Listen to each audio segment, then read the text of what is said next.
Welcome to another Clone Adventure. On this video, we're heading from Eldorado to Adelong, traveling through both the Victorian and New South Wales High Country, passing through historic towns and incredible scenery that just keeps changing. And don't forget to look and ask local retailers for these sublimated souvenir shirts. Only 5 kilometers out of Wangaratta, we're going to turn right and head to Eldorado. That's Mount Buffalo in the distance. In 1936, production of Cox Large Bucket Dredge began, mining alluvial gold and tin until 1954. It was one of the largest dredges in the Southern Hemisphere, a floating monster weighing just over 2.2 tons and pulling the third most power from the state electricity grid after Melbourne and Geelong. The Eldorado dredge worked like a slow-moving chainsaw, each of the 110 buckets in the chain gouging a third of a cubic meter of earth from the pond, hopefully containing gold. The buckets and booms were operated by 14 electric motors, totaling 670 kilowatts. The massive steel frame machine was made in Castlemaine by Thomas & Co. and assembled on site in 1936, which time it had recovered just over 2.2 tons of gold. It's only a 3.5 kilometer drive into Eldorado. We're going to stop in and see the old suspension bridge there on the left-hand side that goes over the top of Reedy Creek. Eldorado is one of those strange gold rush towns of the 1860s, which once spread along the valley and had a population of over 7,000 residents. Since the departure of the gold miners, the town has only a couple hundred inhabitants now, but the physical size of the town has not diminished. In the center is a small shopping center, a park, the church, and the local museum, which was the old schoolhouse.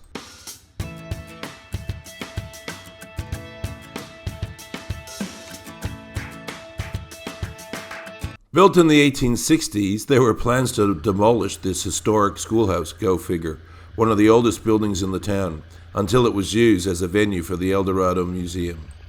Across the road, you've got the Camp Krusty Caravan Park. I think there's 6 powered sites, a number of unpowered sites, some cabins to choose from.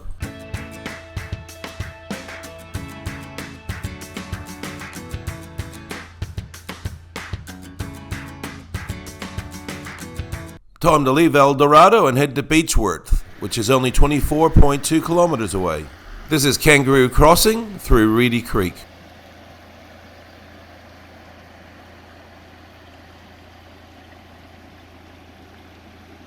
There's nothing here at Sebastopol Flat, but it was a place of importance back in 1857. Along the 4-kilometer main street, there were 83 businesses, 23 restaurants, and at least 8 hotels. The first tin smelter in Victoria was built here. Across the road and towards Sugarloaf Hill was Aaron Sherritt's hut. This is where Joe Byrne, along with Dan Kelly, shot dead his friend Sherritt, believing him to be a police informer. On the 26th of June in 1880, 4 police were hiding in Sherritt's hut, and then Joe and Dan turned up and knocked on the back door, where Joe shot and killed Sherritt. The Woolshed State School was erected on this site after 1872 Education Act made education compulsory and free in Victoria. We now head to Woolshed Falls. The area was once the centre of the richest goldfields in Australia. We're up to 8,000 prospectors camped along the banks of Spring Creek in search of their fortune.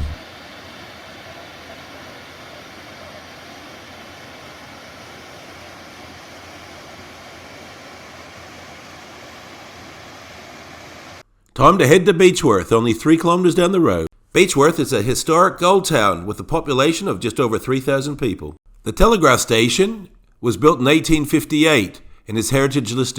Morse code was the only communication between Sydney and Melbourne.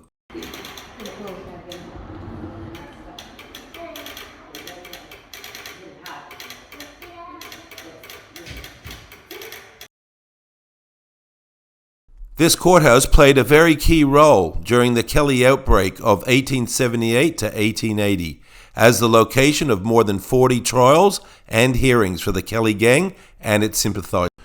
First named Mayday Hills, early settlers grazed their stock until the discovery of gold until February 1852. By late 1852, thousands of hopefuls rushed to the alluvial goldfields, in search of their fortunes, and an exploding population escalated to 8,000 miners who came from all around the world, including Europe, the UK, USA, and Asia. From a humble settlement of campsites and timber huts, rapid social and economic change occurred with the arrival of mining families and businesses to support the growing community. In 1853, the town was renamed Beechworth. By 1867, more than 4 million ounces of gold had been discovered.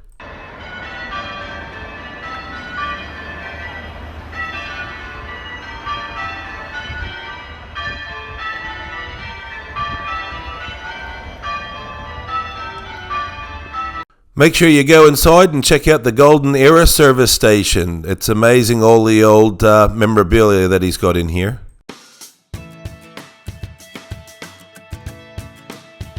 Bilson's Brewery is a brewery established in 1865 in Beechworth and is one of the oldest continued beverage manufacturers in Australia.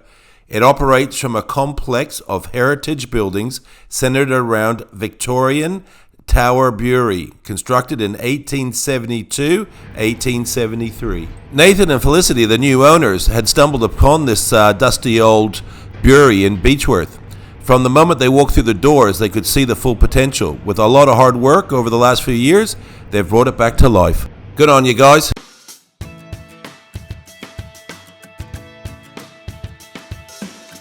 The Beechworth Gale was built in several stages, using granite quarried on-site by the prisoners. The panopticon with 2 wings of cells, a central hall, a kitchen wing, were built in 1859 to 1860, and the Gale opened in 1860 while still incomplete.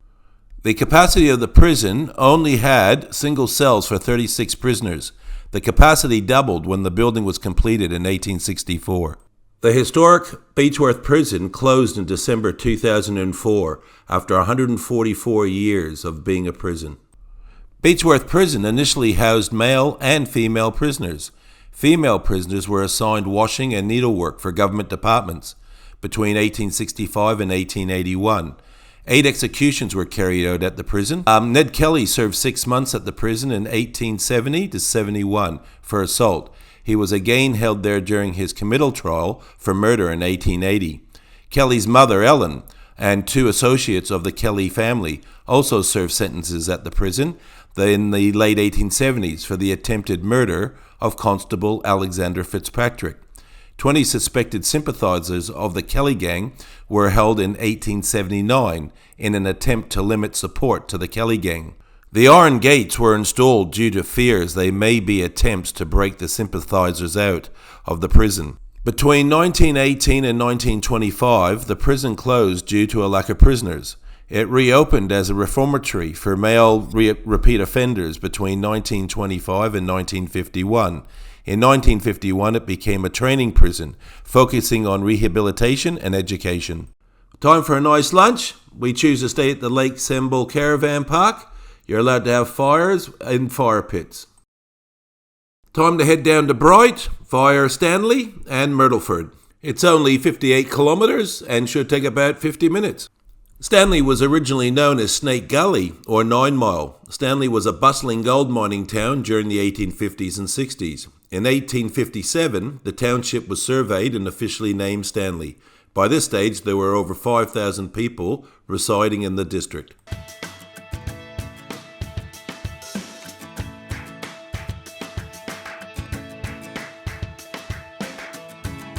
When pastoralists arrived in the Ovens Valley in 1837, they named the local creek Myrtle Creek because of the myrtle trees that were growing on the banks of Happy Valley Creek. Mytrtleford is a thriving agricultural town located in the Ovens River Valley, below the Mount Buffalo Range. The rich valley is the result of alluvial soils washed down by the Ovens River, Happy Valley Creek, and Barwidgee Creek. It is a pleasant town surrounded by agriculture, which over the years has included tobacco, walnut, trees, hops, grapes, chestnuts, asparagus, and mint. The Mytrtleford Butter Factory Co-op was formed in 1903, following introduction of the hand separators in 1900. For over 50 years, the factory updated the equipment to process cream into butter, ice making, and cold storage. Apparently the co-op closed in 1974. We now make our way into the beautiful town of Bright. Hamilton Hume and William Hovell explored the area in 1824, naming the Ovens River. The town was first known as Morris's Creek after F.H. Morris, but in 1861 it was renamed in honor of the British aerator and politician John Bright. The post office opened on the 25th of January 1860 as Morris's Creek and was renamed Bright in 1866. During the Victorian gold rush, there was a rush to the nearby Buckland River. As the gold deposits gradually diminished, Chinese miners arrived in the area to sift the abandoned claims. Tensions over the Chinese success from the Anglo-Irish miners caused the violent Buckland Riot in 1857, resulting in deaths of Chinese miners and the fleeing of 2,000 Chinese. The riot was eventually quelled by the Beechworth police under the command of Robert O'Hara Burke from 80 kilometres away. Bright has a rich cultural heritage, and many locations within the town along the street names can be traced back to present-day residents. The Bright Historical Society has extensive records of the region's past. The main industry of the town at the beginning of the 21st century is now tourism, with much focus on the autumn colours of the European trees planted in the area. A major cultural event is the Bright Autumn Festival. Due to the number of paragliding and hang glider launch sites close to Bright, the town has been a centre of activity for paragliding festivals and competitions. Bright is a major gateway to alpine scenery and has a variety of native birds and animals. Bright is close to the Victorian Alps and various alpine national parks. Normally after Christmas, the population swells as it's very popular with families. Here's a guide to the local caravan parks in the area. When we're in Bright, we choose to stay at the Big Four. We like the clean amenities, the good friendly staff, and the prices are reasonable.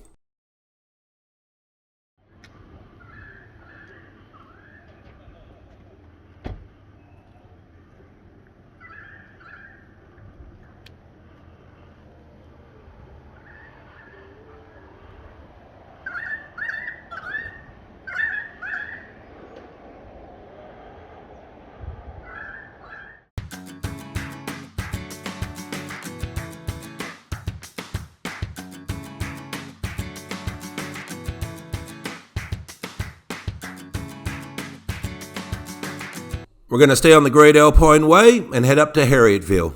Harrietville was named after the first white woman who lived there. Gold miners were there by May 1860 when they formed the Prospecting Association. Harrietville today provides some accommodation for skiers visiting nearby Mount Hotham.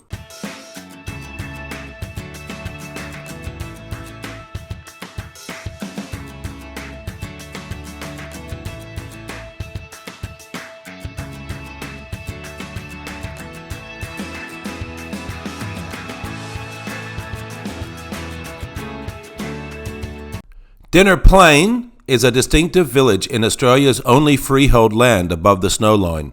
The homes, apartments and lodges reflect the heritage of the early pioneer buildings in the Victorian Alpine High Country.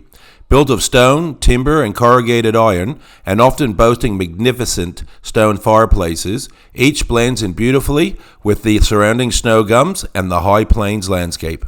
We're going to do a U-turn here and head back through Mount Hotham down to Harrietville. The Hotham area has been a skiing destination for tourists for over 125 years, ever since the first travellers over the ranges strapped on timber planks onto their boots at the Mount St. Bernard Hospice in the 1880s. We're going to head down the range, past Harrietville, and then we're going to turn left here up to Mount Beauty. After Mount Beauty, we're going to head to Falls Creek and then go visit the oldest hut in the High Country, Wallace Hut.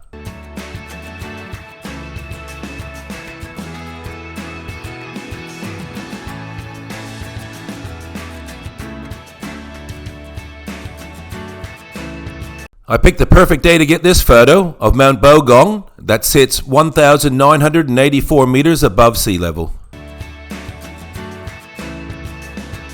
I was surprised also that Mount Beauty isn't a mountain. It's actually a village in the valley.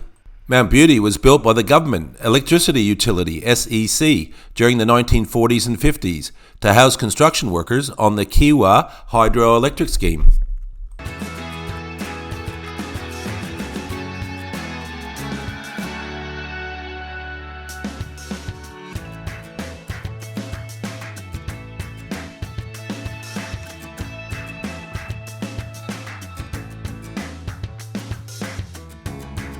Leave Mount Beauty and head to Falls Creek. We'll pass through Bogong, which is only a hydro dam. I was expecting a town, but there's nothing there.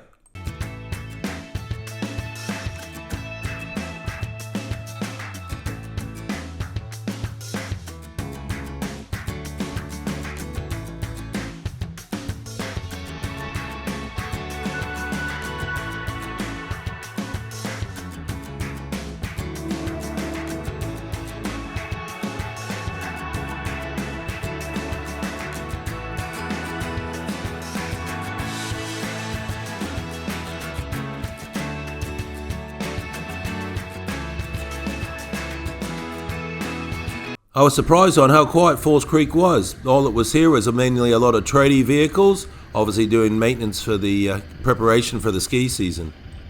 Falls Creek Village came into existence on State Electricity Commission land in 1940.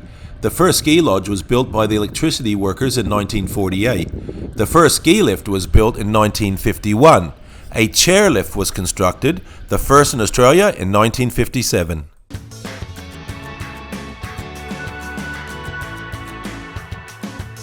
This is a worthwhile turn-off. Go out to Pretty Valley and see Pretty Valley Hut, and also up to Mount Makay. It is a dirt road, but it is accessible by two-wheel drive.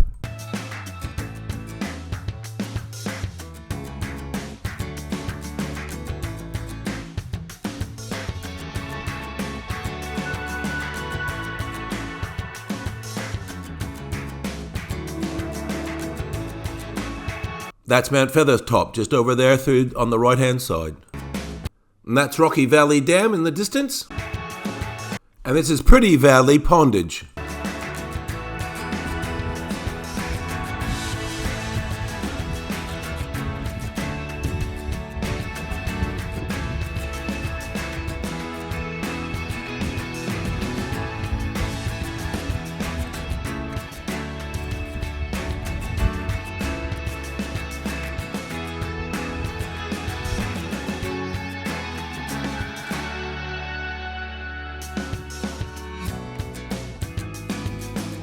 Let's drive down and have a look at Pretty Valley Hut and Pretty Valley Pondage.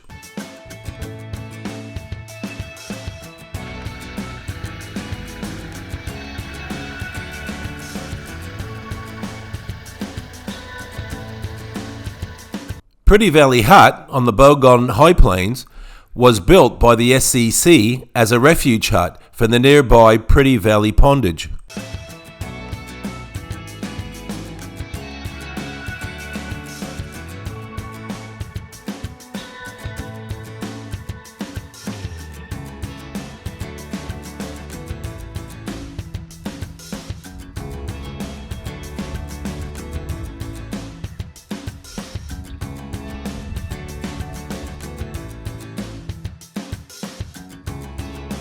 What lazy person left this here? Take your rubbish with you. A little bit further down the track, you can turn left here and go to Cope Saddle Hut, which is 4 kilometres. You can drive 800 metres, so it gives you a 3.2 kilometre walk. This would be a great area to stay if you had a horse. You could do so much exploring, camp here, and you got a little corral there for your horse to stay.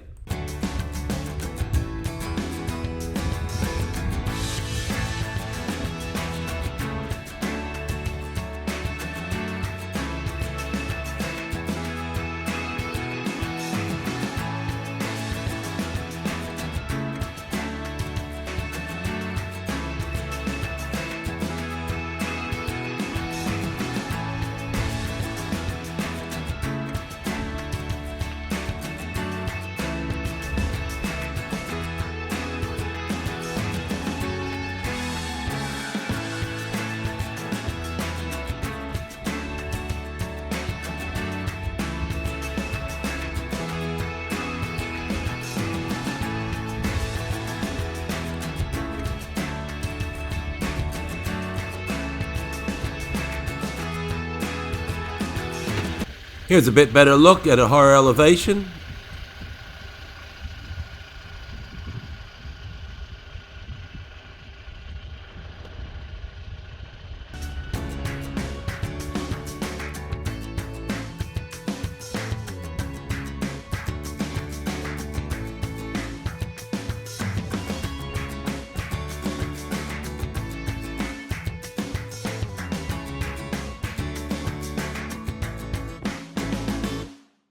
We're finally here. I've been looking so forward to this, seeing Wallace's Hut, the oldest hut in the High Country.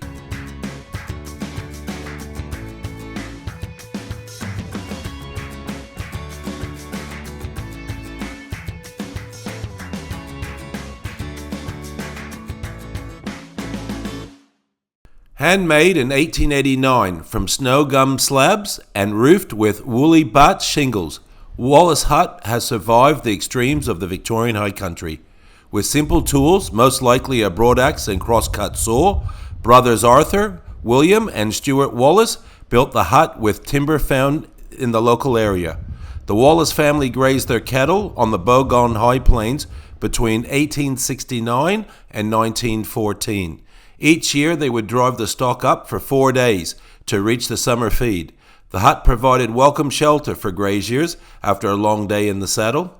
From the late 1920s to the end of 1940s, Wallace Hut was used by employees of the State Electricity Commission, the SEC, while they built weather stations and made observations. A new iron roof was added over the wooden shingles in the 1940s. At this time, the Rover Scouts took over responsibility for the hut. It became an important refuge and destination for walkers and skiers.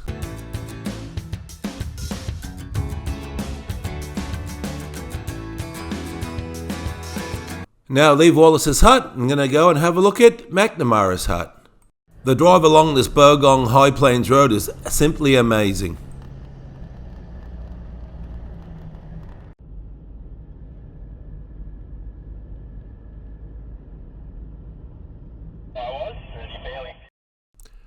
McNamara Hut was reportedly built in 1917. The devastating bushfires of 2003 destroyed 29 other huts in the Alpine National Park. 250 still remain. After the fire, Parks Victoria faced pressure to rebuild all those that were destroyed. In 2004, Parks Victoria decided to allow its resurrection for the sake of the Mitta ongoing environmental education program. In 2004, McNamara's Hut was finished and was the first cattleman's hut to be rebuilt in the national park. It was an all-over effort by volunteers and members of the Victorian High Country Huts Association.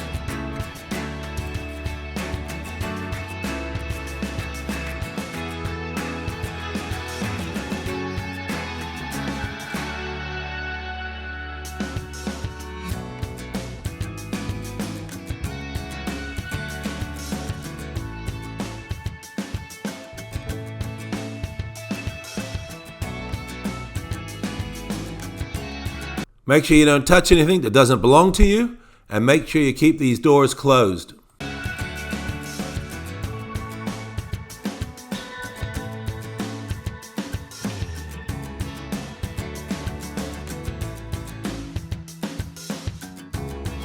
Well, that was a really good visit of McNamara's Hut. I'm glad we did that. Now it's down to Blue Duck Inn.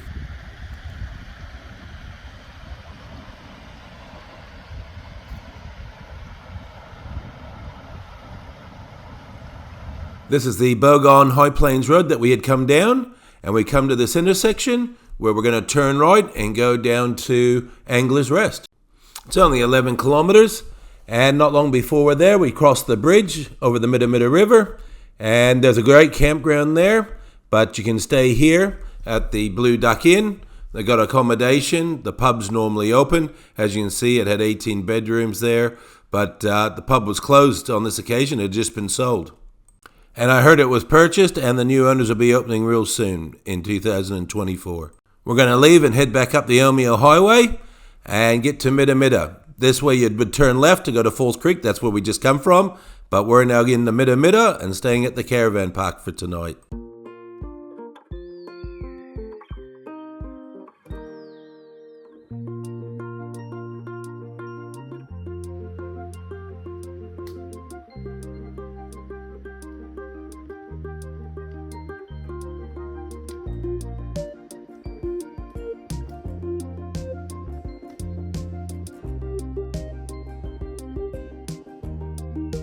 Mitta is a quiet little town. It was once a busy and thriving community back in the 1850s, 1870s. As like with most high country towns, it was gold. But now little Mitta is waiting for you to come and explore. Mitta didn't have power put on until 1964. We now leave Mitta and we're going to head to Corryong. I had to stop at this intersection on the corner of Omeo Highway and Murray Valley Highway. What a view of the Mitta River.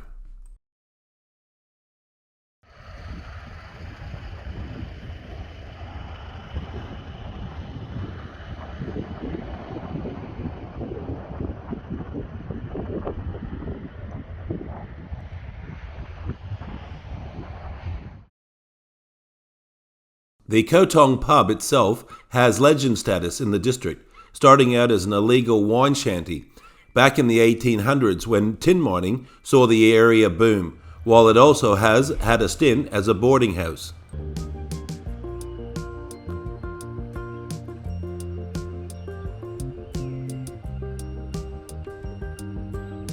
It's now into Corryong, which we've done before, the Canberra to Corryong video.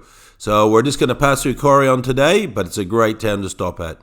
On our way to Jingellic, we're going to stop here at Farron's Lookout and look at the Australian Alps that are the highest mountain ranges on the Australian continent. The Alps straddle the Australian Capital Territory, southeastern New South Wales and eastern Victoria. With peaks that exceed 2,000 metres, the Australian Alps are the only place on the mainland with deep snow cover during winter months.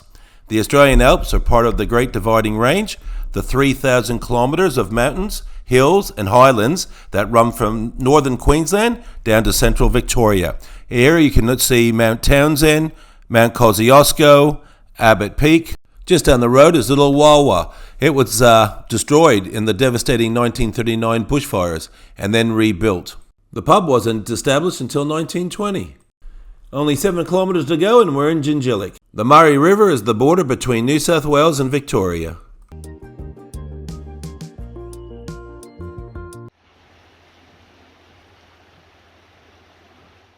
European settlers grazed cattle on the banks of the Murray River at Jingellic from the 1830s.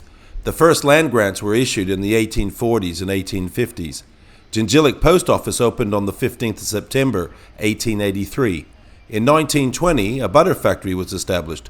Unfortunately, there is no more except for the Jingellic pub and the general store, which was right next door to the pub when the bridge just went across the Murray River there. Now, since the new bridge went in, they moved the store down so they can capture the passing motorists. We'll definitely be coming to stay here. That free campground looks great. Here's a look at the before and after photos of the general store.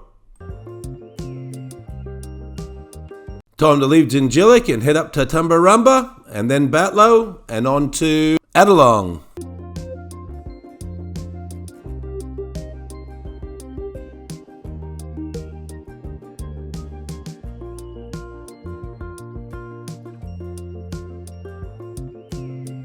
Next time I'll make sure I'll stay at Adelong for either a night or two. There's so much to see in this area and explore. With a population of less than 1,000 people, everyone's really friendly.